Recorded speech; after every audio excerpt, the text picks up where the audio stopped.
Hello everyone, I am Vinit Kumar.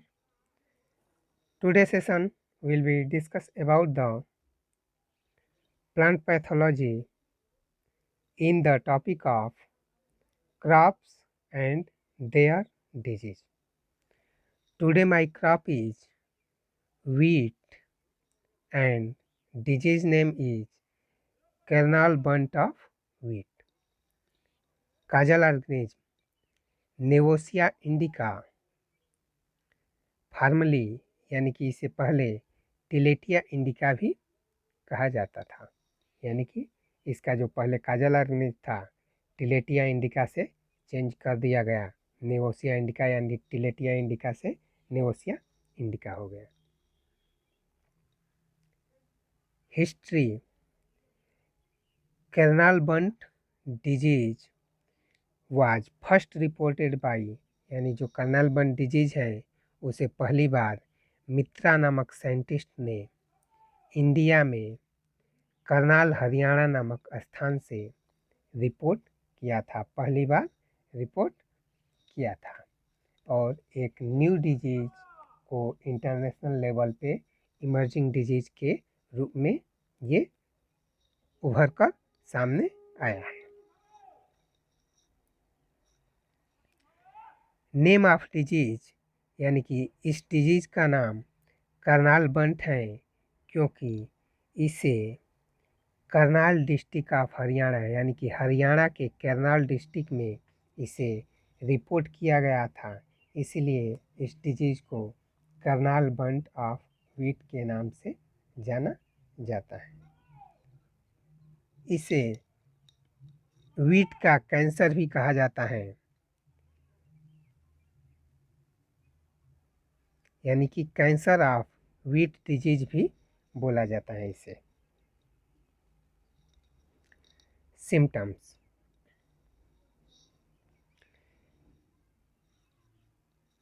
symptoms of kernel burnt more relatively related to grain of wheat crop, यानी कि इसके जो symptom होते हैं ज़्यादातर जब व्हीट का ग्रेन होता है, यानी कि ग्रेन फार्मेशन के समय इसका सिम्टम्स ज़्यादा प्रोड्यूस होते हैं या फिर देखने को मिलते हैं।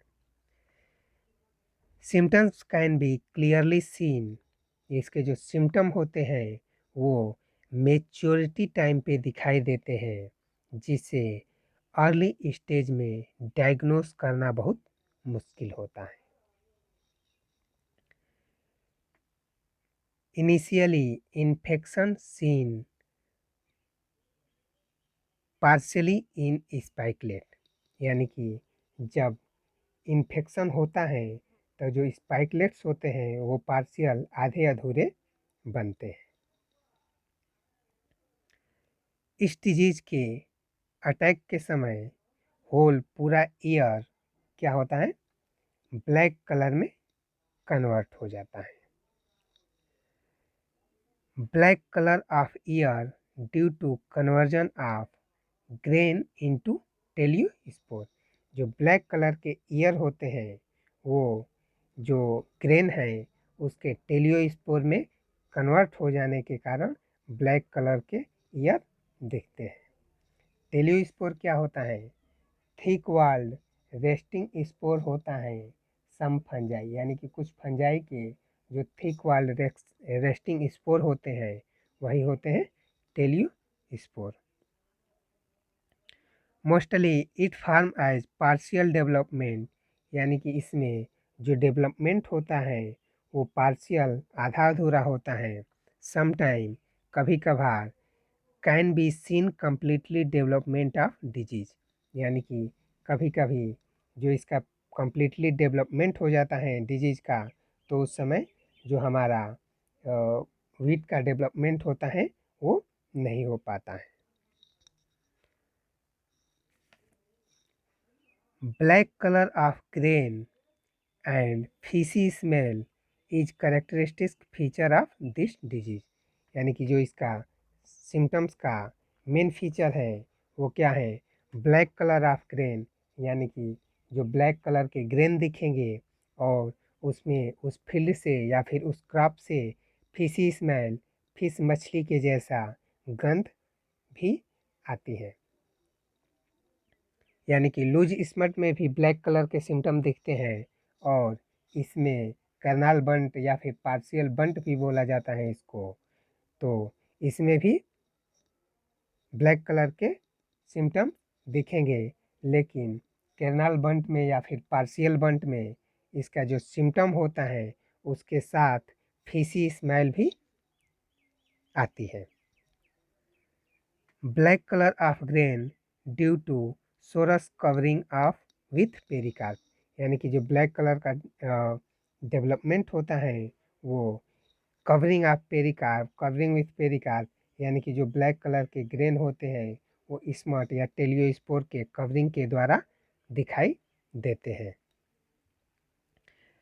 Trimethyl amine produce fishy smell in the field, जो ट्राइमेथाइल एमीन है यही फिशी स्मेल यानी कि फील्ड में फिशी स्मेल को प्रोड्यूस करने में अहम भूमिका निभाता है, या फिर ये इसी वजह से ये फिशी स्मेल आती है, जो क्या होता है unfit for human consumption, human consumption के लिए अनफिट होता है। और इसके कुछ ग्रेन्स जो हैं ब्लैक सूटी पाउडरी मास के रूप में भी दिखाई देते हैं। यह disease seed, soil and airborne disease होती है, यानी कि यह इस डिजीज का इन्फेक्शन सीड से, सॉइल से और एयर से, किसी भी चीज़ से, यानी कि ये इसके जो कैरियर है ये तीनों में से किसी भी वजह से इसका सिम्टम्स प्रोड्यूस होता है और क्रॉप को इन्फेक्शन होता है।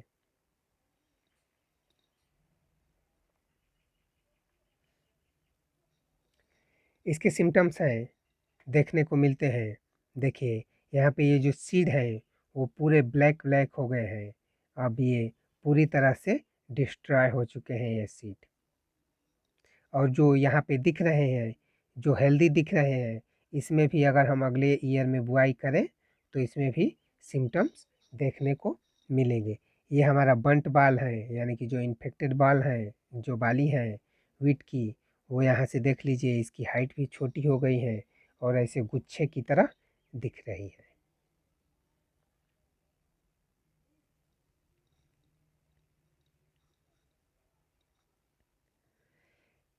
Etiology,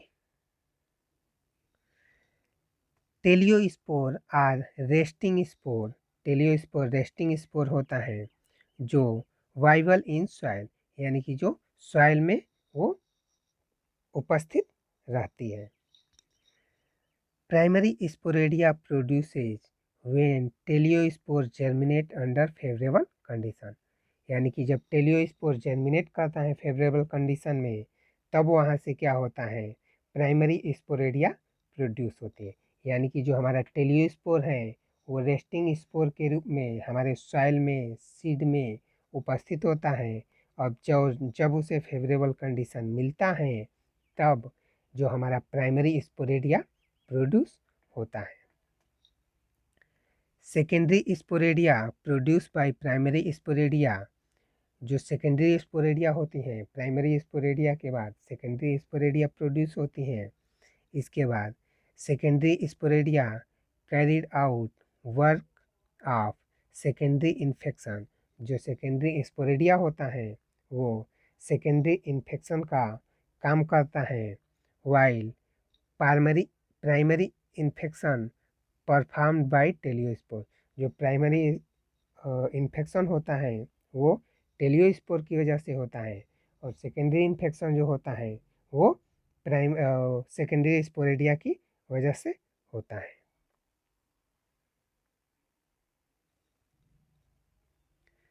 disease cycle, Karnal bunt was reported as soil burn disease by Mitra 1931, यानी जो कर्नाल बर्न डिजीज है उसे सबसे पहले मित्रा ने 1931 में इसे सॉइल बर्न डिजीज के रूप में डायग्नोस किया था। The fungal spore are also transformed. लेकिन कानालबर्न ने जो डिजीज है उसे मित्रा ने 1931 में सॉइल बर्न डिजीज के रूप में रिपोर्ट किया था, लेकिन आज के समय में इसे एयर बर्न डिजीज भी माना जाता है। Fungal spore are also transformed by mean of equipment, tools और by mean moving from milling place.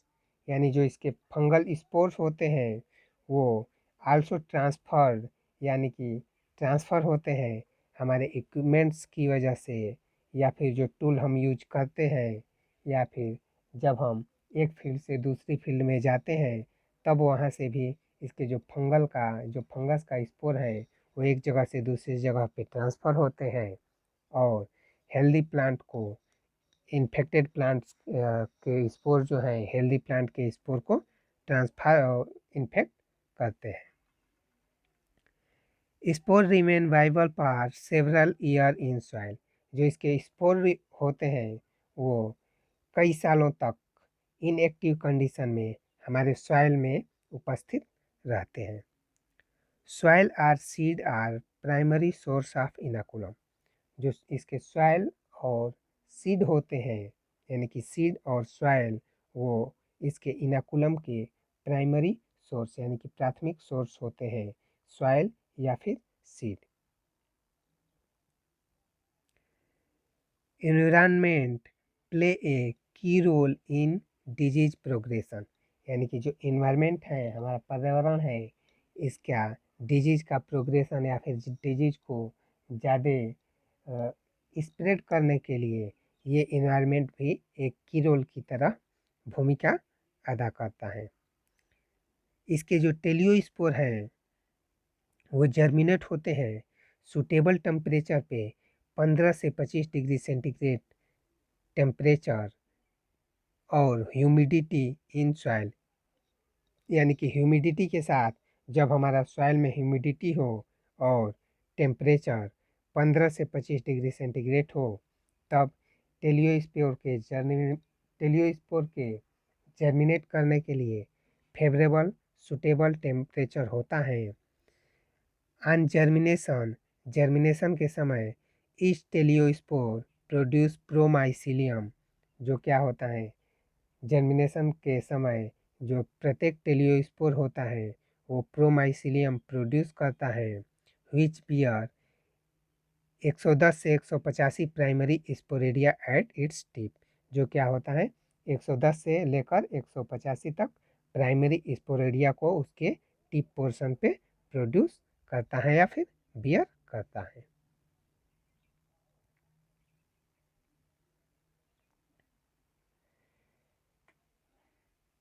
Primary sporidia are sickle shaped were regarded as infective entities. Now it is well known that secondary sporedia यानी कि जो primary स्पोरेडिया होता है sickle shaped होता है जिसे infective stage या फिर इन्फेक्टिव एंटिटीज भी माना जाता है और इसे सेकेंडरी स्पोरेडिया भी बोला जाता है। जो सेकेंडरी स्पोरेडिया होता है वो एलेंटोइड एंड फिलीफार्म के रूप में होता है और ये इम्पॉर्टेंट रोल अदा करता है in disease cycle of pathogen. यानी जो सेकेंडरी स्पोरेडिया होता है वो डिजीज साइकिल यानी कि इस पैथोजन के डिजीज साइकिल में इम्पॉर्टेंट रोल अदा करता है, महत्वपूर्ण भूमिका अदा करता है। स्पोरेडिया आर मोस्टली बाइन्यूक्लिएट। जो इसके स्पोरेडिया होते हैं वो बाइन्यूक्लिएट होते हैं और जर्मिनेशन प्रोड्यूस जर्म ट्यूब और जर्मिनेशन के समय जर्म ट्यूब प्रोड्यूस करते हैं that penetrate the developing grain through the stigma or ओब्लिवा। यानी कि जर्मिनेशन के समय जर्म ट्यूब प्रोड्यूस करते हैं और पेनेट्रेट करते हैं यानी कि जो हमारे इन डेवलपिंग ग्रेन्स हैं उसको पेनेट्रेट करके स्टिग्मा या फिर ओवरी वॉल के थ्रू उसमें इंटर करते हैं। ये हमारा डिजीज साइकिल है।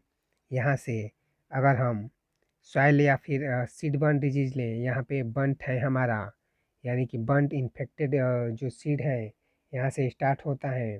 तो ये जो स्पोर है, जैसे हम इसकी सीड की सोइंग करते हैं तो स्पोर भी उसके साथ ग्रो करना, फेवरेबल कंडीशन मिलता है तो ग्रो करना स्टार्ट कर देते हैं। यहाँ से ये स्पोर ग्रो करना स्टार्ट करते हैं। यहाँ से बेसिडियम विथ हेप्लॉइड स्पोरेडिया, बेसिडियम से हेप्लॉइड स्पोरेडिया बनता है। इसके बाद स्पोरेडिया विथ डाइकैरियोटिक हाइफा, ये स्पोरेडिया है डाइकैरियोटिक हाइफा के साथ।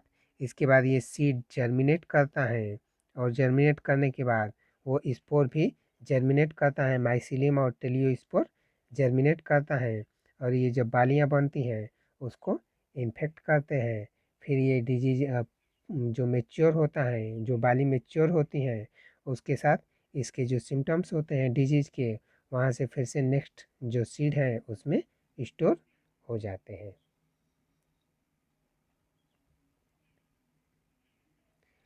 मैनेजमेंट।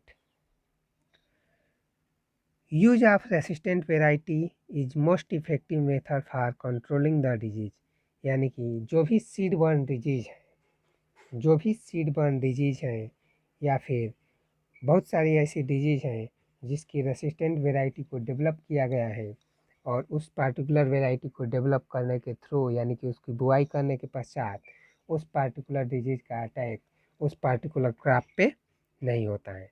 जैसे इसके मैनेजमेंट के लिए PBW 502 जो क्या है पूरी तरह से रेसिस्टेंट है, और कुछ कल्टीवर्स हैं जैसे N75-3 या फिर N75-5, ये पार्शली रेसिस्टेंस है, यानी कि इनमें भी इन्फेक्शन होता है लेकिन बहुत कम हद तक होता है। Seed treatment with fungicide is not effective for removal of complete infection.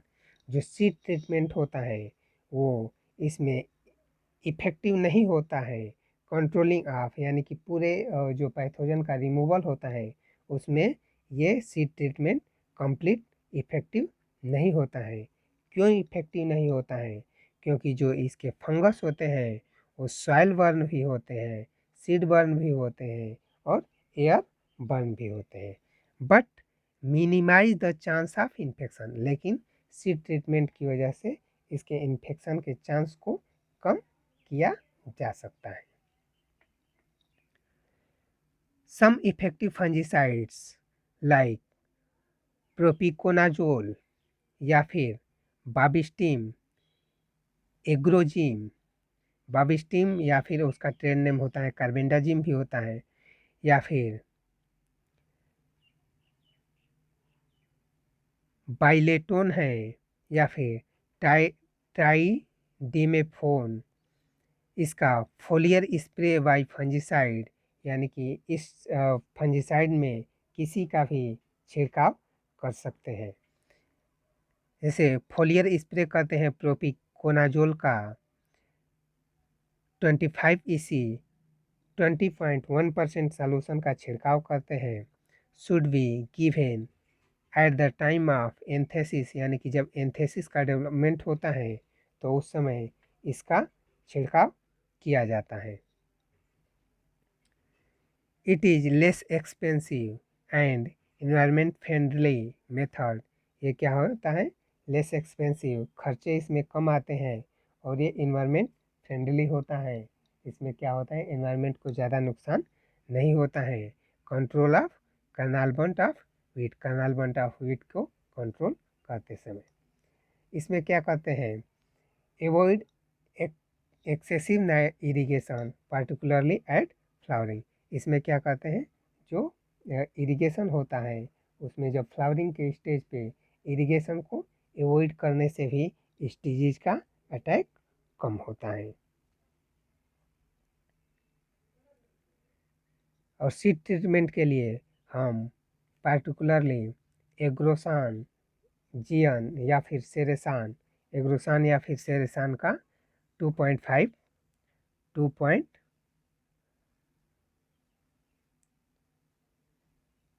ग्राम प्रति केजी सीड की दर से उपचारित कर सकते हैं। Fumigation of soil with chemical such as, यानी कुछ केमिकल से हम फ्यूमिगेशन भी कर सकते हैं, जैसे मिथाइल ब्रोमाइड है या फिर मेथम सोडियम है and formaldehyde has been partially successful are killing teliospore. यानी कि ये जो पार्टिकुलर केमिकल हैं, चाहे मेथाइल ब्रोमाइड हो गया या फिर मेथम सोडियम हो गया और फार्मल्डिहाइड हो गया, इसे पार्शियली यानी कि अधिकतर कंट्रोल किया जा सकता है, यानी कि जो किलिंग जो टेलियोस्पोर हैं उसे किल करने के लिए इसे पार्शियली यानी आधा अधूरा तक इसको किल किया जा सकता है। Crop rotation is also useful in managing the disease. Crop rotation इसमें यूजफुल होता है डिजीज को मैनेज करने के लिए। Controlling irrigation at the time of heading, यानी कि जब इरिगेशन को कंट्रोल करते हैं हेडिंग के टाइम पे एंड फ्लावरिंग के टाइम पे, और डीप प्लोइंग करते हैं and planting cover crop will help minimize Karnal बर्न डिजीज। यानी कि कुछ कवर क्रॉप की प्लांटिंग करते हैं जो हेल्पफुल होता है कैनाल बर्न ऑफ डिजीज को मिनिमाइज करने के लिए। Thank you. मुझे उम्मीद है आपको ये सेशन पसंद आया होगा। अगर ये सेशन पसंद आया तो अपनी प्रतिक्रिया ज़रूर दें।